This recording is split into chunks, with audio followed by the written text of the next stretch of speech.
जो उस क्षेत्र के जो बड़े चेहरे हैं जिन पे देश भर की आस्था है, उन लोगों ने शायद अपनी भूमिका का ठीक से निर्वाह नहीं किया। वो करते तो 1863 का कानून आज तक नहीं झेलना पड़ता। राजदास जी जी जी सही कह रहे हैं। देखिए अमिताभ जी, कंचन जी ने कोई गलत नहीं कहा है, सही कहा है। हम अपनी जिम्मेदारी को निर्वाहन नहीं कर पा रहे हैं। आप देखिए, आपने कहा ना कि राजू दास जी आज हनुमानगढ़ी है, तभी आप बहुत बड़ा पगड़े बांध कर और मेरे साथ बैठकर और आप डिबेट कर रहे हो। मैं उस तभी आपका नाम क्या रहा होगा पहले ही आपने तो नहीं पूछा हमसे। आप वो रहते तो आज आपको मैं टीवी चैनल पर बैठा कर आपसे वार्ता नहीं करता। जी। आप हनुमानगढ़ी के महंत हो, इसके नाते मैं आपको बुलाया और टीवी चैनल पर बैठा के बहस कर रहा हूं। आपको साधुवाद है, धन्यवाद, आभार है। सही में आपने सही कहा और कंचन जी ने भी सही कहा और अमिताभ माननीय अश्विनी उपाध्याय जी ने भी सही कहा कि जिस प्रकार से देश में बड़े बड़े जगतगुरु, बड़े बड़े मठाधीश, बहुत बड़े बड़े महामंडलेश्वर, जिनकी बात को स्वतः प्रधानमंत्री जी मानते हो, जिनके साथ प्रधानमंत्री जी बैठते हो, जिनके साथ गृह मंत्री जी बैठकर घंटों पूजा पाठ करते हो, जिनका आस्था, जिनका विश्वास सनातन धर्म संस्कृति में इतना हो, उसके बावजूद भी अभी तक हम अंग्रेजों को कानून को ढो रहे हैं। जो अंग्रेज चाहते थे, एक समय था कि मुस्लिम आक्रांताओं ने तो मठ मंदिर को तोड़ने का पूरी प्रयास किया, कई लाख मठ मंदिर को तोड़े, वहां पर अपने धर्म को स्थापना किया। उसके टू कांप उससे कहीं ज्यादा अंग्रेजों ने किया, जो लिखा पढ़ी में किया और कानून बना के किया। और आज तक हम बोल नहीं पाए, आज तक हम धरना प्रदर्शन नहीं किया, आज तक हम एक शब्द नहीं बोले, आज तक हम आमरण अनशन नहीं किए, आज तक हमने इस विषय पे चर्चा नहीं किया, आज तक इस विषय पे चिंतन नहीं किया। बहुत दुर्भाग्य की बात है।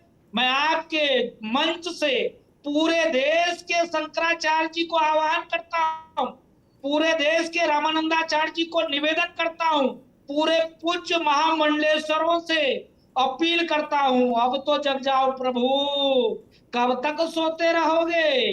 जो छोटे छोटे मंदिर है, पूजा करने के लिए अगरबत्ती नहीं है, वहां पे फूलबत्ती की व्यवस्था नहीं है। और यहाँ इतने बड़े बड़े मंदिर है जहां से सरकार महीने में कई करोड़ रुपया लेती है। मैं मुस्लिम स्कॉलर की बात से इस्तेफाक नहीं रखता हूं। उन्होंने कहा कि अश्विनी उपाध्याय ने कह दिया कि गुरुकुल खोलने के लिए गलत बात है, वहां पर यूनिवर्सिटी खुल जाए, ठीक है, ये तो व्यवस्था है, सरकार जैसी चाहे। हम तो कह तो रहे हैं, आप भी इसके अंदर आ जाओ। आपके भी जितने मदरसे हैं, जितने मस्जिदें हैं, सब इसके अंदर आवे, लेकिन नहीं आ सकता है, उस पर तो फिर राजनीति शुरू हो जाएगी। वसीम गाजी साहब, रवि पाराशर साहब ने कहा कि जो आस्था के बड़े केंद्र होते हैं उनका 1 से लेकर 100 तक मूल्यांकन आस्था पर ही होना चाहिए। अब फिर कल को कोई सलाह देगा एक होटल खोल दो, परसों कोई आएगा एक कैफेटेरिया खोल दो, कोई कहेगा क्लब खोल दो और 4 पैसा आएगा। पैसा का अलग विषय है, वो अलग स्थान है।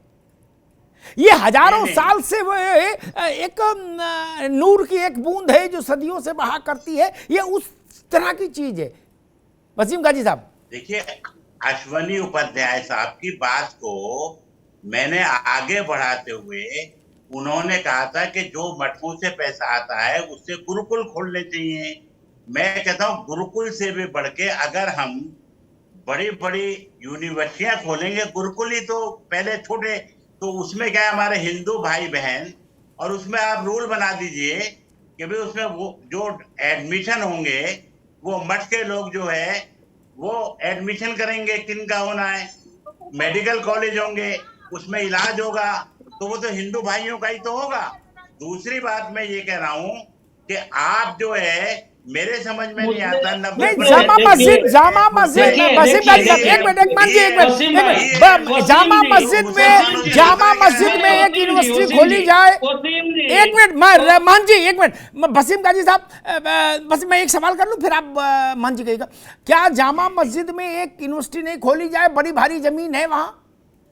आएंगे, लोग मैंने तो पढ़ेंगे। 100 बार कहा। जी जी, महंत जी क्या कहना चाह रहे हैं अब आप मैंने तो बताएं। 100 बार कहा कि जितने भी नहीं, लोग हैं मजहब के नाम पे पैसा बटोर रहे हैं, मैं मुसलमान, वसीम भाई मैं से देखिए सवाल हिंदुओं करना की बात चाहता नहीं हूँ। कर रहा, विषय वसीम ये है, वसीम मुसलमानों साहब, की बात वसीम कर रहा साहब, हूँ। महंत वसीम भाई, महंत जी कुछ वसीम भाई, आपसे पूछना चाहते हैं। जी जी वसीम भाई, आपसे करबद्ध निवेदन यह है कि देखिए, आस्था का केंद्र चाहे हिंदू का हो चाहे मुसलमान का हो, हम सभी आस्था का सम्मान करते हैं, लेकिन आपने तुरंत बंटवारा कर दिया, तुरंत बंटवारा किया। ठीक है, अश्विनी उपाध्याय जी अपने विचार से उन्होंने कहा कि गुरुकुल खोले जाए, तो आपका उनका आस्था के सम्मान करते हुए कहना चाहिए था, भाई देखिए ऐसा कि हिंदू जनमानस जो भी चढ़ावा चढ़ाता है, इसके लिए चढ़ाता है कि मंदिर की व्यवस्था हम भगवान के चरण में चढ़ा रहे हैं, उस पैसे से मंदिर की व्यवस्था, भोग प्रसाद, गुरुकुल, विद्यालय, गौशाला, ऐसे व्यवस्था चले, इसके साथ हिंदू जनमानस देता है। इसके साथ हिंदू नहीं देता है कि सरकार इससे मॉडल शॉप खोले, सरकार इससे मॉल खोले, सरकार इससे किसी अन्य मजहब को डोनेशन देना शुरू कर दे, इसके लिए हिंदू नहीं देता है वसीम भाई, इसके लिए हिंदू नहीं देता। हिंदुओं का अभी विषय भी आपने है खुद ही तो कहा कम से कम विश्वविद्यालय, आपने खुद ही कहा अभी विश्वविद्यालय, गुरुकुल, और तो मैंने उसको यूनिवर्सिटी अंग्रेजी में कह दिया, तो उसमें ना मैंने ना ना क्या ना, क्या वो पाप दूसरी कर सवाल दिया? कर रहे हैं वसीम भाई साहब। अब महंत जी दूसरी बात कर रहे हैं, वो ये कह रहे हैं कि जो चढ़ावा आता है मंदिरों में, उसमें जो भक्त है, दर्शनार्थी है, श्रद्धालु है, वो जो पैसा देता है वो इसलिए नहीं देता कि वो मॉल में लगे और फिर वो एक्सप्रेस वे में लगे, और या वो कह रहे हैं किसी दूसरे धर्म को सब्सिडी, छूट या वजीफा देने में लगे। नहीं, मैं अश्वनी उपाध्याय जी ने जो पैसा, अरे अश्विनी उपाध्याय जी को इस छोड़िए, फंड, जो वो कह रहे हैं वो बताइए अभी महंत नहीं जी मैं जो पूछ रहे इनके हैं। साथ हूं ना, जी मैं खुद ही कह रहा हूं कि उस पैसे से जो हमारे हिंदू भाई हैं उनकी वेलफेयर का उस पैसे पे लगे, चाहे उसमें गुरुकुल खुले, चाहे हॉस्पिटल्स खुले, ना ना चाहे उसमें ना ना ना ना ना ना, मैं कॉलेज सर खुले, ठीक, ना ना ये बात ठीक चाहे नहीं। एक यूनिवर्सिटी, मैं तो मिनट खुद ही वसीम कह भाई रहा साहब हूं। रुकिए रुकिए, जो बात वसीम गाजी साहब मैंने कह रहे बहुत हैं कब वो कहा। ठीक बात नहीं, उसमें इसमें एक दिक्कत है। जो मेरी बात को एक बार गंभीरता सुन लीजिए वसीम गाजी साहब, और बाकी भी मित्र भी, जो भी पैसा सरकार के राजकोष में चला जाता है उसका हिंदू, मुसलमान, सिख, ईसाई के तौर पर बाइफर्केशन नहीं हो सकता फिर कि वो इसके ही कल्याण में लगे।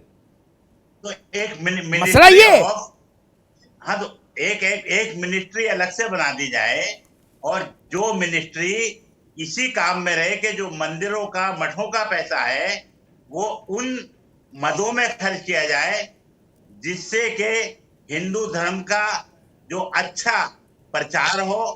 भगवान कृष्ण यूनिवर्सिटी के नाम खुले, भगवान राम यूनिवर्सिटी खुले, भगवान राम के नाम पे तो ये हॉस्पिटल खुले, और उसमें ये भी बोल रहे हैं ना सर। वसीम को मुझे एक ही बात का उत्तर दिलवा दीजिए। जी। वसीम साहब से कहलवाइए, क्या ये बात मस्जिद के लिए भी बोल रहे हैं जहाँ पर बहुत बड़े बड़े स्थान होते हैं, उनमें भी यूनिवर्सिटी खोलनी चाहिए? फिर क्या आप ये कह सकते हैं इसका समर्थन कर रहे हैं? मैडम ऐसा है, पहली बात मैंने आपको बताया कि मस्जिद में पैसा नहीं आता है। मैडम आपकी मस्जिद में विचारधारा पैसा को नहीं बहुत आता अच्छे से है। समझिए, ऐसा वैसा छोड़ करके। और पैसा छोड़िए, जमीन है ना, जगह है ना, यूनिवर्सिटी खुल जाएगी सरकार जैसे हाँ, तो आपकी व्यवस्था के लिए। जब आपकी ईद होती है, सरकार पुलिस और प्रशासन लगाती है, तो उसी प्रकार से आपकी मस्जिद में वो बंटवारे के लिए, या फिर आप जिस प्रकार से तुष्टीकरण कर रहे हैं विद्यालय, एकदम मैं तैयार हूँ। मैं कह सकती हूँ सरकार अगर वहां पे, अगर आप इसमें सहमत हैं, आप एक बार कहिए कि हिंदू मंदिरों में भी गुरुकुल खोले जाए, विद्यालय खोले जाए, और आपकी जो खाली मस्जिदें हैं, इतना बड़ा बड़ा स्थान घेर के बैठी हुई है, उनमें भी विद्यालय खोले जाए। सरकार व्यवस्था देखेगी। क्या आप कह रहे हैं? ये बात भी कह रहे हैं? देखिए ऐसा है, मैं आपके साथ हूँ। देखिए मैं आपके साथ हूँ, मैं आपके साथ, देखिए हिंदू तो व्यापारिक स्थिति हो गई, और आप मस्जिदों को पूजन के स्थान पे रख रहे हैं। आपके लिए वो श्रेष्ठ हो जा रही है, और जो हिंदू लोग हैं उनके लिए मंदिर श्रेष्ठ नहीं है। तो गलत बात होगी ना। मुझे भी तो बोलने दीजिए, मुझे बोलने दीजिए। ऐसा है, ऐसा अगर मेरा, अरे आप बोलने नहीं देती। जी जी, कहिए कहिए वसीम अगर जी। मेरा बस चले, मैं अगर मुझे पावर दे दी जाए तो जितने मजार हैं मैं सब में बुलडोजर चलवा दूं। अजमेर पे भी चलवा दो। मुंह से ही बोल दीजिए, मजार क्यों, मस्जिद की बात करिए ना। मंदिर जितना पवित्र है उतनी मस्जिद भी पवित्र है, हम कह रहे हैं। आप ऐसा क्यों नहीं कहते कि मंदिर के लिए आपने कह दिया सटाक से यूनिवर्सिटी खोल दो। मस्जिद में तो नमाज होती है, पैसा कहाँ आता है? अरे मस्जिद में पैसा कब आता है? आप बोले जा रही हो। अभी सर ने बताया, मैं तो छोड़ो, मैं आपसे उम्र में भी बहुत कम हूँ। आपको हिंदू मुस्लिम करना है सब काम को, आपका धंधा क्या है? हर बात को हिंदू मुस्लिम कर दो। ये तो आपने शुरू कर दिया, आप क्यों नहीं बोल देते? 10% मुसलमानों को समुद्र में फेंको, हिंदू मुस्लिम का मसला ही खत्म हो जाएगा। आप बोलिए ना, आपने मुद्दा उठाया हिंदू मुस्लिम, और मान लिया जाएगा कि मुस्लिम लोगों में भी ऐसे 10% होते हैं। मुसलमानों मान लिया जाएगा को कि समुद्र में भेज दो। मान लिया जाएगा कि आप लोग बहुत अच्छी तरीके से विचारधाराओं में हैं। क्यों नहीं बोल देते? आप लोग 90% हिंदू हो, आपको क्या खतरा है? आकर के ये जता देते हैं कि आप लोग भेदभाव करते हैं, यही से तो दिक्कत हो जाती है। आपने ये क्यों नहीं बोला कि बुलडोजर चलवाओ, आपको क्या नहीं, एक मिनट रुकिए, कंचन जी रुकिए, वसीम गाजी साहब रुकिए, मैं बहस को थोड़ा कंक्लूड करूं। रवि पाराशर जी, गाजी साहब दूसरे मनोदशा में चले गए, भावभूमि पे चले गए और उन्होंने बुलडोजर का आह्वान कर दिया है। और उत्तर प्रदेश में आप जानते हो बुलडोजर ही बुलडोजर है, बड़ा समस्या गंभीर हो जाएगी। नहीं, बुलडोजर चलना चाहिए मस्जिदों में। विषय से उन्होंने बड़ी खूबसूरती, बड़ी बहुत सुंदरता के साथ वसीम जी ने डिबेट को एक स्क्वायर कट लगाने का प्रयास किया है। असल में जब हम जैसे ही हम हिंदू धर्म स्थल से जो पैसा आ रहा है उससे विश्वविद्यालय बनाए और उसमें केवल हिंदुओं को पढ़ाने की वकालत करते हैं, सेकुलर फैब्रिक से हम तुरंत हटते हैं और हम एक सांप्रदायिक विचार की ओर चले जाते हैं। कुल मिला के लबोलुआब इतना है कि मठ मंदिरों का, सनातन आस्था के जो महान केंद्र हैं, उनका सरकारीकरण बंद हो और समाजीकरण शुरू हो।